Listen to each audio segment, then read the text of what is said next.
Hello everyone, this is Rupali. आप सभी का स्वागत है एस्पायरिंग टीचर्स में। So very good evening to all of you. सभी को वेरी गुड इवनिंग। आप लोगों का बीएड सेकेंड ईयर की क्लास है ये, राइट? जिसमें कि हम लोग सब्जेक्ट कर रहे हैं अपना नॉलेज एंड करिकुलम।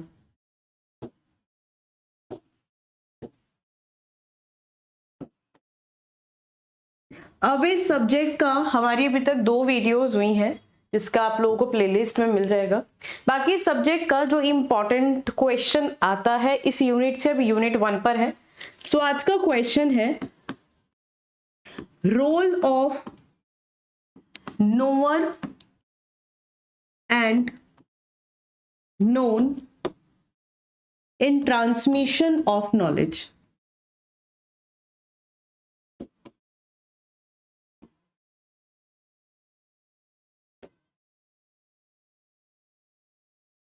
तो क्वेश्चन आपसे पूछ रहा है यहाँ पर कि नोअर और नोन का एक भूमिका क्या रहती है जब हम नॉलेज को ट्रांसमिट करते हैं। सपोज मुझे ज्ञान है नॉलेज का, मैं आपको अपना नॉलेज आपको ट्रांसमिट कर रही हूँ, आपको दे रही हूँ, तो उसमें रोल क्या रहेगा, इसके अंदर आप एक्सप्लेन क्या करना है आपको। सबसे पहले तो देखो, बस लिखने का ही तरीका है कि आप लोग किस क्वेश्चन को कैसे प्रेजेंट करते हो। तो इस क्वेश्चन के अंदर सबसे पहले आपको नॉलेज की डिफाइन लिखनी है कि नॉलेज की डेफिनेशन क्या है, उसके आप लोग डिफाइन लिखोगे। देखिए, नॉलेज एक लाइट है। अगर किसी के पास ज्ञान नहीं है और वो किसी प्रॉब्लम में फंस गया है, उसके आगे आसपास सब अंधेरा ही अंधेरा हो जाएगा।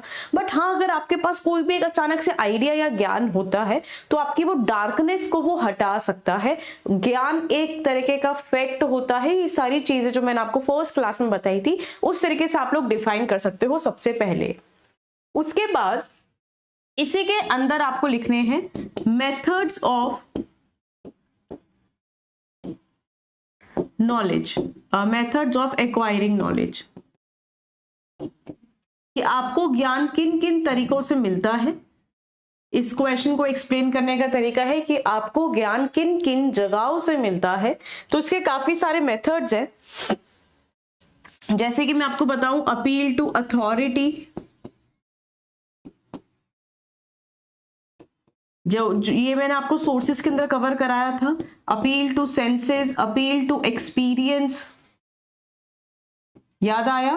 ये सारी चीजें आपको मैंने सोर्सेस के अंदर करा दिया है। Appeal to intuition, other sources हैं।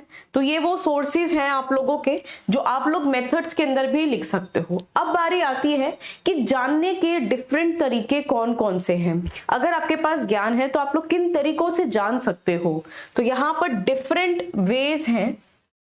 हम लोग फिर हेडिंग क्या डालेंगे, 8 स्पेसिफिक वेज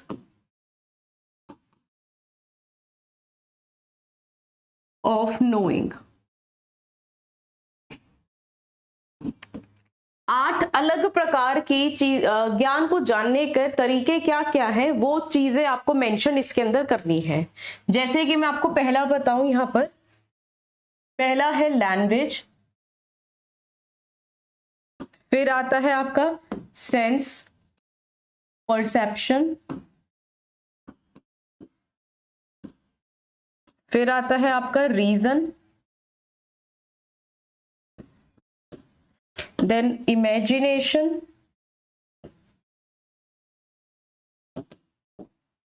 इमोशन,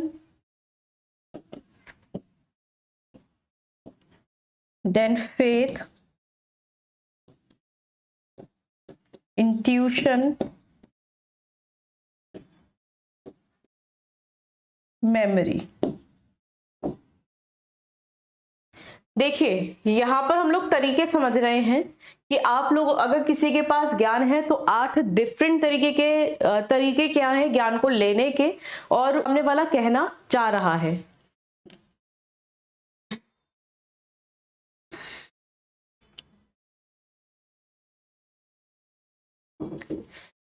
मैंने आपको क्या बताया, पहला आता है आप लोगों का भाषा। भाषा ये बताता है कि सामने वाला किस तरह से चीजों को एक्सेप्ट कर रहा है। अगर हमें लैंग्वेज आती है, सपोज कि आप मराठी बोल रहे हो, मुझे मराठी नहीं आती है, तो मैं आपकी नॉलेज नहीं ले सकती हूँ। सबसे पहला रोल ही आपका लैंग्वेज प्ले करता है।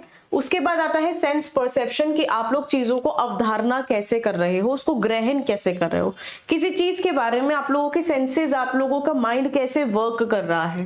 देन रीजन, रीजन का मतलब होता है तर्क लगाना, कि अब किसी चीज को आपने लिया, उसके पीछे, उस इंफॉर्मेशन के पीछे कोई ना कोई रीजन होता है, कैसे आया है वो ज्ञान, किस वजह से आया है, उसके पीछे का तर्क आपको बताना होगा। रीजन मीन्स कि आप उसको प्रूफ कर सकते हो।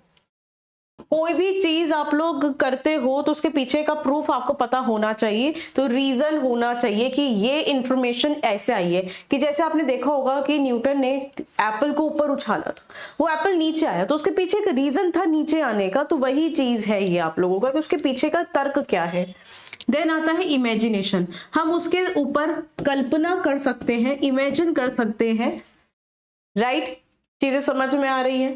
देन आता है इमोशन, भाव भी डेवलप होते हैं। अब जैसे कि आप लोग कोई भी थियरी है, या कोई भी एक पोएट यहाँ पर क्या लिखता है, कविता लिखता है, तो उसके अंदर उसकी फीलिंग्स छुपी होती है। अब हम लोग वहां से कोई पोएट या नोवेल पढ़ रहे हैं, तो नोवेल पढ़ने के अंदर हम लोग उनके इमोशंस को सबसे पहले समझते हैं कि वो किस भाव से उसने वो नोवेल या कविता लिखी है।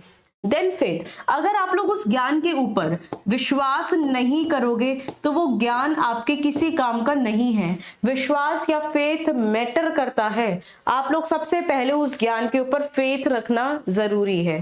देन आता है इंट्यूशन। इंट्यूशन किसे कहते हैं हम लोग, अपने अंदर का अंतर्ज्ञान। आज मुझे लग रहा है कि कुछ हो सकता है, तो ये भी एक ज्ञान को लेने का ही तरीका है यहाँ से, तो इंट्यूशन भी उसके अंदर ही शामिल होता है। देन आता है मेमोरी। अब इतनी सारी चीजें जब हम लोग इंफॉर्मेशन को ले लेते हैं, कोई भी ज्ञान हम लोग जान लेते हैं, तो उसको अपनी स्मृति के अंदर ऐड कर लेते हैं, एड ऑन कर लेते हैं। तो यहाँ पर आ जाता है आप लोगों का स्मृति। तो मैंने यहाँ पर जितनी भी चीजें लिखी हैं, ये वो चीजें हैं, ये वो पॉइंट्स हैं कि जब भी किसी भी ज्ञान को जानने के 8 तरीके कौन कौन से थे, तो ज्ञान को जानने के 8 तरीके थे। भाषा पता होना चाहिए, सेंस परसेप्शन की सामने वाला क्या कह रहा है, किस मोटिव से कह रहा है, वो चीज आप लोग पता लगा पाओ। देन रीजन, उसके पीछे का कारण क्या है, यहां से आप लोग तर्क की जगह इसको कारण लिख सकते हो कि उसके पीछे का कारण क्या है। देन उसके बाद आता है इमेजिनेशन। इमेजिनेशन का मतलब होता है परिकल्पना करना, कि आप लोग उसके ऊपर सोच सकते हो, ज्ञान लगा सकते हो, तर्क लगा सकते हो। देन इमोशन, जब भी आप लोग ज्ञान ले रहे हो, अगर उसके इमोशंस या भाव नहीं समझोगे तो वो नॉलेज आप लोगों को क्लियर नहीं होगा। फिर आता है आपका फेथ, जो भी आपने इंफॉर्मेशन ली है उसके ऊपर आप लोगों को विश्वास होना चाहिए। देन इंट्यूशन, जिसे हम लोग कहते हैं अंतर्ज्ञान, आपको अचानक से लग रहा है कि ऐसा कुछ हो सकता है, ये चीज मैटर करती है। उसके बाद लास्ट आता है मेमोरी। मेमोरी को बोलते हैं स्मृति। सारी चीजें लेने के बाद आप लोग अपने माइंड में स्टोर कर लेते हो, आपके माइंड में प्रीवियस नॉलेज भी होती है और कुछ नया ज्ञान भी आप लोग ऐड करते हो अपने मेमोरी के अंदर। तो ये वो वाले पॉइंट्स है कि आप लोगों के 8 तरीके अलग अलग हो गए हैं। अब आपको इन्हीं को ही अपने टर्म्स में एक्सप्लेन करना है।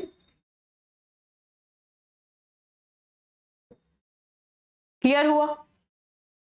यहां से पॉइंट क्लियर है।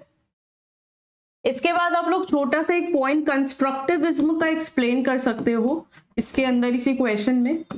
कंस्ट्रक्टिविज्म का मतलब होता है किसी चीज की रचना करना, जहां पर चाइल्ड कैसा होता है, चाइल्ड जहां पर एक्टिव होता है, बाकी चीजें पैसिव होती हैं। चाइल्ड एक एक्टिव लर्नर होता है जो चीजों को सक्रिय रूप से देखता है और ज्ञान को लेता है, चीजों का निर्माण करता है, सारी चीजें वो डिस्कवर करता है, एक्सपीरियंस करता है।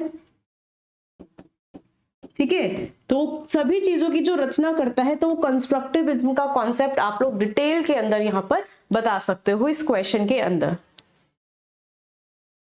तो अब यहां से अब बात समझिए, नोअर क्या होता है। नोअर को बोलते हैं ज्ञानी, जिसे ऑलरेडी ज्ञान है। नोन का मतलब जो जानता है। अब इनकी भूमिकाएं पूछी गई थी। जब कोई भी एक दूसरे को ज्ञान को ट्रांसमिट करता है, हस्तांतरण करता है, उसका ट्रांसमिशन करता है, तो उसकी भूमिका क्या होगी? तो उसकी भूमिका क्या होगी? सिंपल सी बात आपको बता दी कि यहाँ पर वो एक्टिव रहेगा, चीजों को कंस्ट्रक्ट करेगा, हर एक चीज को एक्सपीरियंस करके देन डिलीवर करेगा। बहुत सारी एक्टिविटीज एक्सपीरियंस अनुभव के आधार पर वो ये काम कर सकता है। वो आपको बस बेसिकली ये कंक्लूजन के अंदर लिखना था। चीजें समझ में आई कि आपको लिखना क्या क्या है इस क्वेश्चन के अंदर? आधे बच्चे तो यही कंफ्यूज हो जाते हैं कि इस क्वेश्चन में लिखना क्या है। तो इनके रोल के अंदर सबसे पहले नॉलेज को आपको डिफाइन करना है, फिर उसके मेथड, देन 8 तरीके के आप लोगों को बताने हैं कि हम लोग ज्ञान को कैसे ले सकते हैं, जानने के 8 तरीके कौन से हैं, उसको एक्सप्लेन करने के बाद आप थोड़ा सा कंस्ट्रक्टिविज्म के बारे में बताओगे। देन इसके बारे में आप लोग कंक्लूजन में ऐड लिखोगे कि भाई नोअर का रोल क्या है। एक्टिव रोल होता है, एक्सपीरियंस करता है, चीजों को सोशली कंस्ट्रक्ट करता है, डिस्कवरी करता है, देन ट्रांसमिट करता है। क्लियर? बाकी आप लोगों की जो पेड क्लासेस है उसको बहुत डीपली बताया गया है। और भी आप लोग ऐसे ही कोई भी डाउट हो तो आप लोग उस वीडियो के नीचे कमेंट कर सकते हैं। चलिए, thank you so much, thank you everyone.